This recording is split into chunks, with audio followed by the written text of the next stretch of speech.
I pulled into my driveway after 5 days in Seattle, exhausted but satisfied from the volunteer work. The house looked dark and quiet, too quiet. My son had locked my granddaughter in the attic for 5 days. She was barely alive when I found her. I should back up and explain how we got here. My name is Robert Chen. I'm 67 years old, and I spent 35 years as a civil engineer before retiring 3 years ago. My wife Margaret passed away from cancer 6 years ago, leaving me to navigate this world alone. Well, not completely alone. I had my son Daniel and my granddaughter Sophie. Daniel is my only child. I raised him by myself after Margaret died, working extra consulting jobs to put him through business school at Stanford. He graduated with honors and became a financial advisor at a prestigious firm in Portland. I was so proud of him. I had given him everything I could, including lending him over $120,000 over the past 7 years for various investments and opportunities that never quite panned out. He always said he'd pay me back once his big break came. I never pushed him for the money. He was my son. 4 years ago, Daniel married Vanessa Park. She was beautiful, ambitious, and obsessed with becoming a social media influencer. When they first met, she had around 50,000 followers on Instagram and was making decent money through sponsored posts. She talked endlessly about building her brand, creating content, and becoming the next big lifestyle influencer. Daniel was smitten. He supported her dreams completely, maybe too completely. Sophie is Daniel's daughter from his first marriage. Her mother Rachel died in a car accident when Sophie was 7. The girl came to live with Daniel, and eventually Vanessa. From the beginning, I could see that Vanessa tolerated Sophie but never truly accepted her. Sophie was smart, observant, and sensitive. She saw through Vanessa's carefully curated Instagram persona and recognized the manipulation beneath the surface. 2 years ago, Vanessa's influencer career collapsed. A scandal involving fake engagement and purchased followers destroyed her credibility. Brands dropped her, followers disappeared, and she went from 50,000 followers down to 8,000. She fell into a depression, but then became obsessed with making a comeback. She believed that with enough money, she could hire a professional production team, create premium content, and rebuild her empire. She needed $200,000. That's when Daniel asked if they could move in with me temporarily. Their apartment lease was ending, Vanessa wasn't working, and Daniel's income alone couldn't support their lifestyle while saving for Vanessa's comeback plan. I agreed. My house in the Pearl District was large enough, with 5 bedrooms and plenty of space. Sophie seemed relieved to be living with me. She confided in me that things had been tense at home, that Vanessa blamed her for being a financial burden, that Daniel was changing. Over the following months, I watched my son transform into someone I barely recognized. He became secretive, defensive whenever I asked about finances. Vanessa's presence poisoned the atmosphere in my home. She spent hours filming content that went nowhere, throwing tantrums when posts didn't perform well, obsessing over other influencers' success. Daniel enabled all of it, convinced that Vanessa just needed one more chance, one more investment, one more break. 3 months ago, Daniel asked me to invest in Vanessa's comeback. He had a whole presentation prepared with projected returns, sponsorship deals, and growth metrics. He needed $200,000. When I said I didn't have that kind of liquid capital and suggested Vanessa get a regular job instead, he became angry. That's when I learned he had been forging my signature on documents to refinance my house. He had already secured a line of credit using my property as collateral, but needed my approval for the final step to actually access the funds. I was devastated. I confronted him, threatened to report him to the police and his employer. Daniel broke down, begged me to reconsider, claimed he had done it for his family's future. I told him I needed time to think, that I was planning to visit my brother in Seattle for a few days, and we would discuss this when I returned. Sophie overheard everything. She told me she was afraid, that she had heard Daniel and Vanessa talking about forcing me to sign over the house somehow, about making sure I couldn't interfere with their plans. I told Sophie that I would handle it, that I would never let anything happen to her. I promised her we would figure this out together when I got back from Seattle. I left on a Tuesday morning, planning to return Sunday evening. 5 days away to clear my head and decide what to do about my son's betrayal. I should have taken Sophie with me. That decision haunts me every single day. Wednesday, November 8th. I was helping my brother sort through donated clothing at a homeless shelter in Seattle when my phone rang. It was Daniel. He said everything was fine, that Sophie was at a friend's house for a school project, that I should enjoy my trip and not worry. His voice sounded strange, forced. I tried calling Sophie, but her phone went straight to voicemail. I texted her multiple times. No response. Thursday, I called the house again. Vanessa answered this time. She said Sophie was at cheerleading practice and then going to study at the library. I knew Sophie wasn't on the cheerleading team. I demanded to speak with my granddaughter. Vanessa got defensive, said I was being paranoid and controlling, then hung up on me. Friday morning, I called Sophie's school. The attendance office confirmed she hadn't been in class since Tuesday. They said they had tried calling her emergency contacts, but no one answered. My hands were shaking as I booked an immediate flight back to Portland. Something was terribly wrong. I landed at PDX Friday evening and drove straight home, my heart pounding the entire way. It was raining, typical November weather in Portland. The house looked normal from outside. Lights on in the living room, Daniel's car in the driveway. I used my key to enter. Daniel was sitting on the couch with his laptop. He jumped up when he saw me. "Dad? You're back early. I thought you were coming Sunday." "Where's Sophie?" I demanded. "She's at her friend Lily's house. They're working on a history project." "You're lying. I called her school. She hasn't been there all week." Daniel's face changed. The mask slipped. "She's sick. Stomach flu. I forgot to call the school." "Let me see her." "Now. She's sleeping." "You don't want to wake her up." I pushed past him and headed upstairs. Daniel followed, grabbing my arm. "Dad, stop. You're being irrational." I shook him off and went to Sophie's room. Empty. Bed made. I checked the bathroom, the guest rooms. All empty. That's when I heard it. A faint thumping sound from above. The attic. My attic access is in the upstairs hallway ceiling. You pull down a folding ladder to climb up. I had converted the attic into a small storage space years ago, with proper flooring and insulation, but no windows. Just one small vent. The access door has a lock on it that can only be opened from the hallway side. As I reached for the door, I saw the padlock. "Why is the attic locked, Daniel?" He didn't answer. Vanessa appeared at the top of the stairs, her phone in her hand. "Robert, you need to calm down. Daniel, call someone. He's having an episode." The thumping got louder, more frantic. "Open this door right now, or I'm calling 911. My voice was shaking with rage and fear. Daniel started to say something, but I was already dialing. I told the 911 operator my address, and that I believed my granddaughter was being held against her will in my home. Daniel's face went white. "Dad, wait, let me explain. Get me the key. Now." Vanessa tossed him a key from her pocket. Daniel unlocked the padlock with trembling hands. I yanked down the attic ladder and climbed up, my old knees screaming in protest. The attic was cold and dark. I turned on my phone flashlight. Sophie was huddled in the corner, wrapped in a thin blanket. Her lips were blue. Her face was sunken and pale. There was a bucket in the corner, empty water bottles scattered around.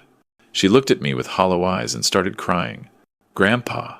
I don't remember climbing down that ladder. One second I was in the attic gathering Sophie in my arms. The next I was in the hallway holding her, screaming at Daniel to get out of my way.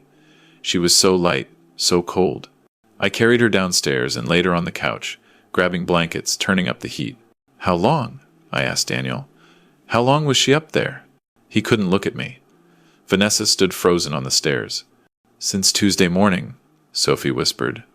"Right after you left. 5 days." They had locked a 15-year-old child in an unheated attic for 5 days with minimal food and water.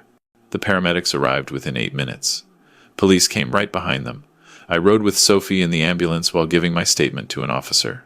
Severe dehydration, mild hypothermia, bruising on her arms from trying to break through the attic door.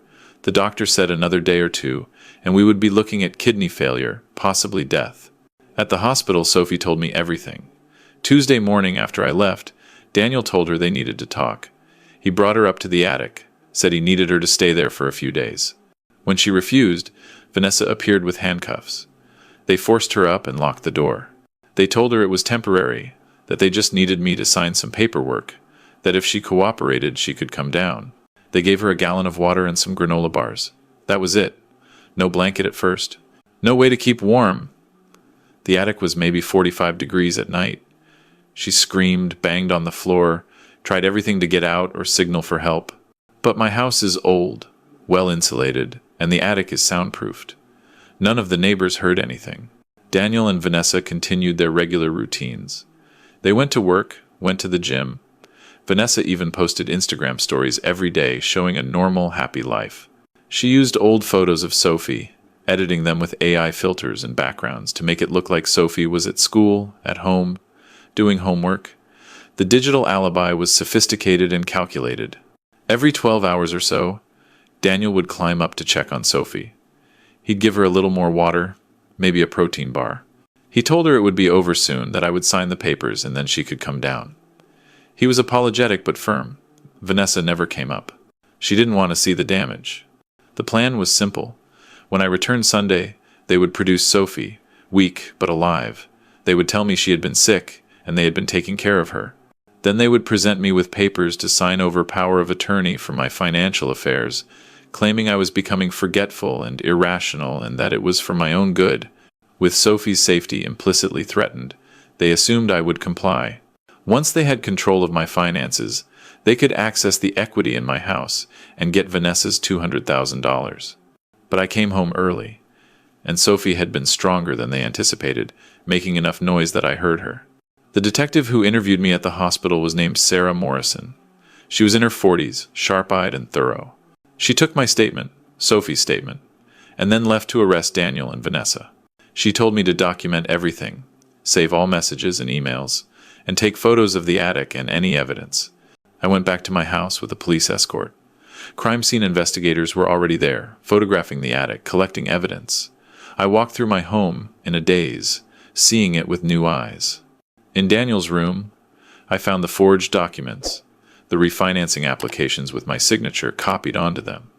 In Vanessa's office, I found notebooks filled with planning, dates, strategies, even a script for what to say to me.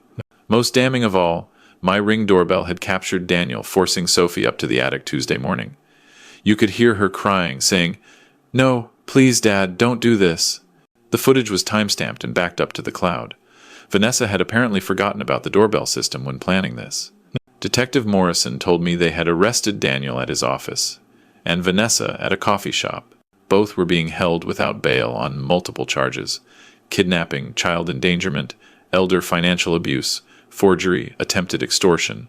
Because Sophie was a minor and I was over 65, additional sentencing enhancements applied. She said the district attorney was treating this as a very serious case. Sophie stayed in the hospital for 3 days while they rehydrated her and monitored her kidney function. I never left her side. She cried a lot, processing what her father had done to her. She kept asking me why. How could he do this? I had no answers that made sense. When the hospital social worker came to discuss Sophie's placement, I immediately filed for emergency custody. With Daniel in jail and no other family willing to take her, the judge granted my petition. Sophie came home with me, but we both agreed the house felt contaminated now. We needed a fresh start. The preliminary hearing was 3 weeks later. I sat in the courtroom holding Sophie's hand as the prosecutor laid out the case. The evidence was overwhelming. The Ring doorbell footage, the medical reports, the forged documents, the Instagram posts with digitally altered photos that proved premeditation. The prosecutor called it a calculated campaign of child abuse and financial exploitation driven by narcissistic ambition and greed. Daniel's lawyer tried to argue diminished capacity, that Vanessa had manipulated him, that he loved his daughter and never meant for her to be seriously harmed. The judge wasn't buying it. Neither was I. Vanessa's lawyer tried to minimize her role, claiming she didn't know how long Sophie would be up there, that Daniel was in charge. But her notebooks told a different story. She had planned every detail. The judge ordered both held without bail pending trial. Daniel tried to make eye contact with me as they let him out. I looked away. That wasn't my son anymore. I don't know what he had become, but he wasn't the boy I raised. Over the following months, I learned more details that made my blood run cold. Daniel had taken out a life insurance policy on me 6 months earlier, listing himself as beneficiary. He had been researching cognitive decline in elderly parents and getting power of attorney. He had opened credit cards in my name. The financial abuse had been going on for over a year. I just hadn't noticed because I trusted him with access to my accounts. Vanessa's phone records showed she had been in contact with other influencers who had successfully rebuilt their brands, getting advice on funding and production. She had been pricing production equipment, studio rentals, even plastic surgery. The $200,000 was just the beginning. She had a whole business plan that would have required me to liquidate my retirement accounts, sell my house, and fund her lifestyle indefinitely. Sophie started therapy. The therapist diagnosed her with PTSD and recommended intensive treatment. I sold the Portland house. I couldn't live there anymore, knowing what had happened in that attic. We moved to a smaller place in Bend, closer to my brother, in a town where no one knew our story. The trial began in April, 6 months after Sophie's rescue. The prosecution presented a meticulous case.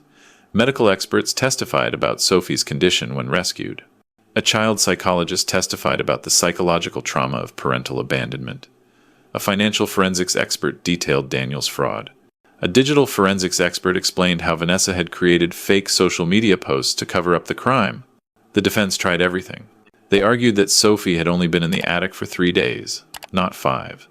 The evidence proved otherwise. They argued that conditions weren't that bad, that Sophie was being dramatic. The photos of her on the night I found her, along with her medical records, destroyed that argument. They tried to claim I was a vindictive father seeking revenge. The ring footage and forged documents made that impossible. Sophie had to testify. It was the hardest day of my life, watching my granddaughter sit in that witness stand and describe what her father did to her.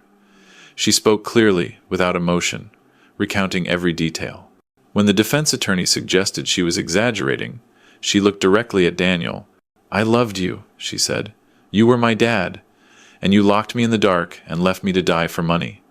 I screamed for you for 3 days. You heard me. You just didn't care." Daniel started crying. The jury looked disgusted.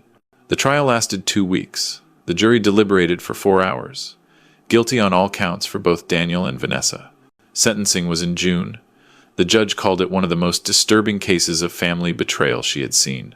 Daniel received 15 years in federal prison for kidnapping, child endangerment, elder abuse, and financial crimes. Vanessa received 12 years as an accomplice. Both were required to pay full restitution for all stolen funds, Sophie's medical bills, and her therapy costs.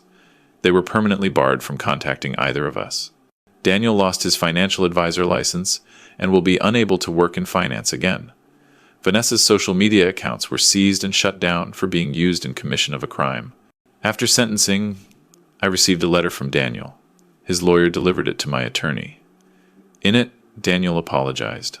He said Vanessa had convinced him that I was becoming senile, that I was mismanaging my money, that they were helping me.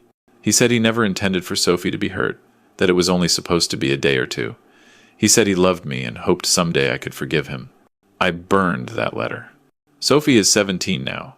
We've been living in Bend for over a year. She's thriving in her new school, made friends, joined the debate team. She still has nightmares sometimes, still flinches when she hears attic doors opening. But she's healing. She's strong. Stronger than I ever was. We don't talk about Daniel much. Legally, I have full custody. I've updated my will to leave everything to Sophie with an ironclad trust that Daniel can never access. I've installed security systems, cameras, and multiple locks. I'll never be caught off guard again. Sometimes people ask me if I regret being so hard on my son, if I wish I had accepted a plea deal that would have given him less time. The answer is always no. He locked his own daughter in an attic for 5 days because his wife wanted money for Instagram. He forged my signature and planned to steal my life savings. He looked me in the eye and lied while Sophie was dying above us. That's not weakness. That's not desperation. That's evil masquerading as ambition. The influencer culture that Vanessa was so obsessed with has only gotten worse. I see young people destroying their lives, their families, their integrity chasing followers and sponsorships, and fake authenticity. I see parents enabling it, funding it, sacrificing everything for their children's delusions of fame. It terrifies me. Sophie wants to be a lawyer now, specifically a prosecutor. She says she wants to protect people like us, families destroyed by greed and narcissism. I believe she'll be exceptional at it. As for me, I'm 78 years old now, and I've learned some hard truths. Love isn't enough to protect you from the people you love. Trust must be earned, even from family. And sometimes the hardest thing you'll ever do is choose justice over the person who shares your blood. Daniel will be eligible for parole in 12 years. He's written several more letters. I haven't read any of them. Sophie asked me once if I'll visit him when he gets out. I told her the truth. The son I raised died the day he locked that attic door. Whatever man gets released from prison in 12 years, he's a stranger to me. Sophie graduates high school next year. She's already been accepted to 3 universities. She's considering Stanford, which feels like bitter irony given that's where Daniel went. But she's not doing it for him. She's doing it for herself, proving that she's stronger than the worst thing that ever happened to her. Last month, I installed a camera in every room of our house. Sophie noticed and gave me a look. "Grandpa, we're safe now," she said gently. "I know," I replied, "but I kept the cameras anyway, because I'll never again assume safety. I'll never again trust blindly. And I'll never again underestimate what people are capable of when ambition eclipses humanity." To anyone reading this story, please understand something. This isn't just about what happened to Sophie and me. This is happening everywhere. Adult children exploiting elderly parents, spouses manipulating partners into financing impossible dreams, families destroyed by greed wrapped in the language of support and love. Watch for the warning signs. Financial secrecy, isolation, gaslighting, pressure to sign documents you don't understand. Anyone who truly loves you will never rush you, threaten you, or lock you in an attic. And if you're the one being told to enable someone's destructive behavior because family supports family, remember this: real family doesn't demand you sacrifice your safety, your savings, or your soul. Real family earns their place in your life through actions, not words. I lost my son, but I saved my granddaughter. Given the choice between the two, I'd make the same decision every single day. Sophie is sitting across from me now as I finish writing this, studying for her AP history exam. She looks up, catches me watching her, and smiles. It's a real smile, no longer haunted by the shadows of that attic. That smile is worth everything, even the broken pieces of my heart that will never fully heal. Some prices are too high to pay, even for family. And some choices, once made, can never be undone. Daniel chose Vanessa's dream over his daughter's life. He chose money over morality. And he chose to lose everything that ever mattered. I chose Sophie. I chose justice. And I chose to believe that even in the darkest moments, when family betrays you in ways you never imagined possible, you can still find the strength to do the right thing. The attic door is locked now. It will stay locked forever. But Sophie is free. And that's the only thing that matters.